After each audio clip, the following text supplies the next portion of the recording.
Baik, assalamualaikum warahmatullahi wabarakatuh. Kembali lagi bareng saya di channel Depan Reaction.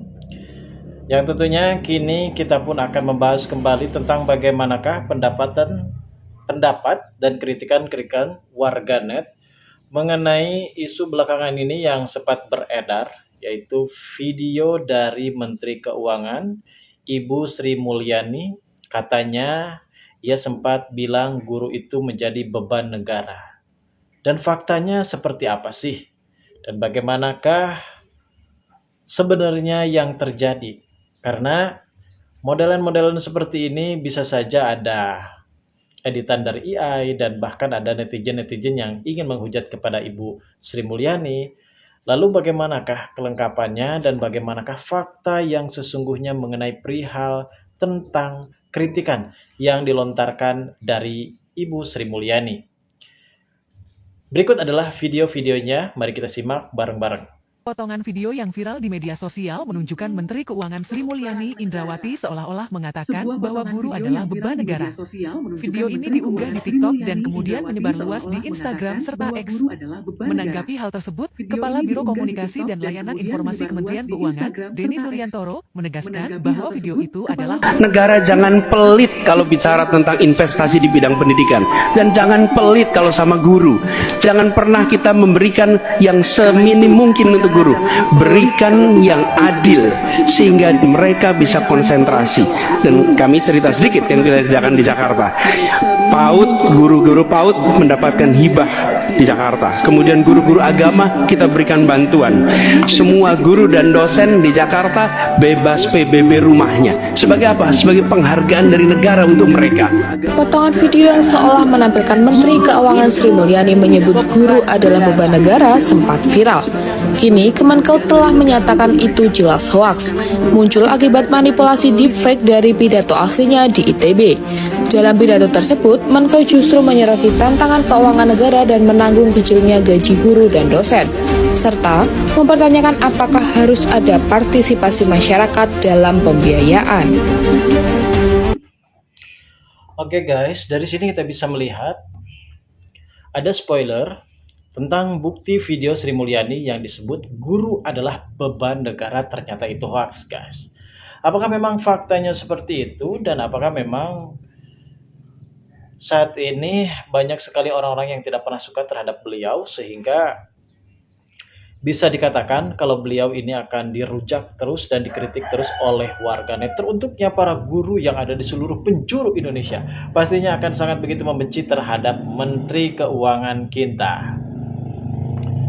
Seperti kita lihat adanya konsultasi yang benar-benar dilakukan oleh KDM Pak Anies Baswedan yang kali ini mereka bisa menjabat sebagai gubernur karena mereka juga dulunya pernah menjadi murid SD.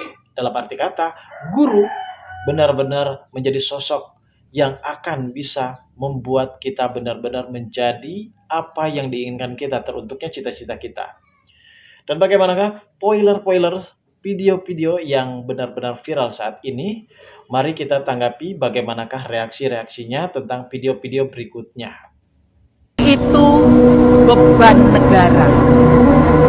Saya selalu ngomong guru bukan buru lepas buku, guru lepas buku, guru lepas buku. Saya dari dulu ngomongin gitu. Gurulah penentu kedaulatan murid, gurulah penentu martabat murid, gurulah penentu kelulusan murid. Maka guru tidak boleh diintervensi oleh apapun. Tidak boleh diintervensi oleh kurikulum, tidak boleh diintervensi oleh kepala sekolah, tidak boleh diintervensi oleh dinas pendidikan, oleh menteri sekalipun. Dia adalah guru, kedudukannya lebih tinggi dari menteri. Apa yang dikatakan oleh Pak Deddy ada benarnya juga. Dan memang ini faktanya, sebenarnya yang dikatakan oleh Ibu Sri Mulyani ini bisa dikatakan hoax, bisa dikatakan fakta juga karena kita belum tahu tentunya kepastiannya tentang mengenai kritikan-kritikan yang dikeluarkan oleh Ibu Sri Mulyani yang saat ini menjadi sorotan publik dan warganet sangat begitu geram dengan pola pikir dari Ibu Sri Mulyani apabila beliau memang benar-benar mengatakan hal seperti itu. Ini justru sangat di luar dugaan banget ya guys. Ada beberapa komentar yang saat ini benar-benar kesal. Mungkin ia juga sempat berkata kalau guru itu bukanlah beban negara. gaji dia bisa cari sendiri kok. Contohnya dia bisa mengajarkan muridnya yang gaji kalau memang negara digaji, tapi negara jangan seenaknya mungut uang rakyat seperti ini. Tentu ini ada sangkut pautnya tentang gaji DPR yang kini sudah menginjak 3,3 juta per hari guys. Dikalikan saja dalam waktu 30 hari dalam 1 bulan bisa mencapai sekitaran 100 juta per bulan guys. Bisa dibandingkan nggak kalau gaji guru honorer bersama dengan gaji anggota Dewan DPR RI yang kini sudah berjoget-joget, sempat viral videonya pada hari yang lalu, dan kini sempat juga menjadi kritikan-kritikan warga negara, rakyat sendiri yang akan benar-benar membubarkan DPR. Apakah benar saat ini menjadi kritikan tersebut menjadi populasi bagi warga Indonesia sendiri yang benar-benar merasa kecewa terhadap popularitas yang diadakan oleh DPR, apalagi mengenai Ketua DPR kita, Puan Maharani, yang ternyata ia sempat membantah tentang adanya kenaikan dari gaji DPR guys. Orang cerdas itu kalau mau ngomong mikir dulu apa ya yang mau diomongin, cocok nggak ya. Tapi orang yang kurang cerdas ngomong dulu baru kepikiran. Udah keomong nih, ya Allah tadi nyakitin kayaknya ya, kepikiran gitu ya. Jadi ayo kita berlatih lisan kita untuk hati-hati agar tidak menyakiti hati orang lain, karena dari lisan ini sumber nanti maksiat juga, dosa-dosa yang akan datang. Guru itu beban negara. Guru kedudukannya lebih tinggi dari menteri. Ya guru diatur-atur. Maka lahirlah guru yang merdeka, bukan guru yang Bu Menteri bilang yang nggak mau bayar pajak jangan tinggal di sini. Bisa-bisanya Ibu Menteri ngomong kayak gitu, negaranya Ibu Menteri. Terus apa kabar dong orang-orang kaya yang Ibu bebasin pajaknya? Ada pembebasan pajak kepada investor Taman Cina, ada pembebasan pajak penjualan mobil, terus ada juga 2 kali tax amnesty. Dan itu yang menikmati orang kaya semua, Bu. Luar biasa Ibu satu ini. Kalau orang kaya dibebasin pajak, Ustaz Somad, tolong datang ke kantor pajak. Saya datang, saya taat pajak. Orang bijak taat pajak. Datang sebagai warga negara Indonesia yang baik. Saya datang. Ada apa pajak? Ya Ustadz, sudah kami cek, ternyata pendapatan YouTube 1 bulan 150 juta, Ustadz bayar pajak. Bapak cek kemana duit itu mengalir dari YouTube. Tidak ada seperak pun ke rekening saya. Langsung beli beras, beli minyak, beli kompor, beli kelas, beli semuanya. Justru saya yang minta kepada pegawai-pegawai pajak, bersedekahlah kalian di jalan Allah Subhanahu wa taala.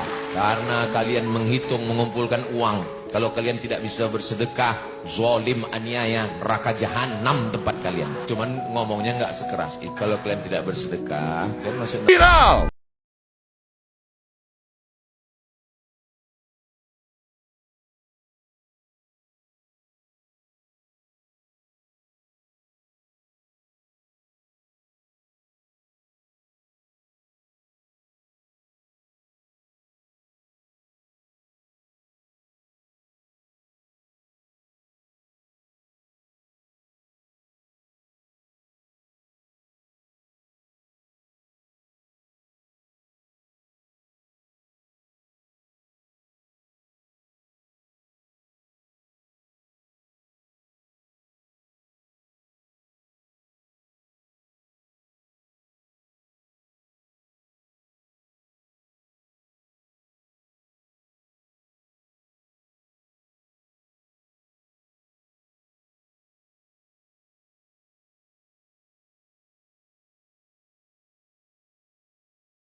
Untuk Ibu Sri Mulyani yang mengkategorikan pedagang eceran sebagai ekonomi hitam. Ibu Sri Mulyono mengatakan kejar pajak di 2026, Sri Mulyono incar pedagang eceran dan menyebutnya, menyamakannya dengan ekonomi hitam.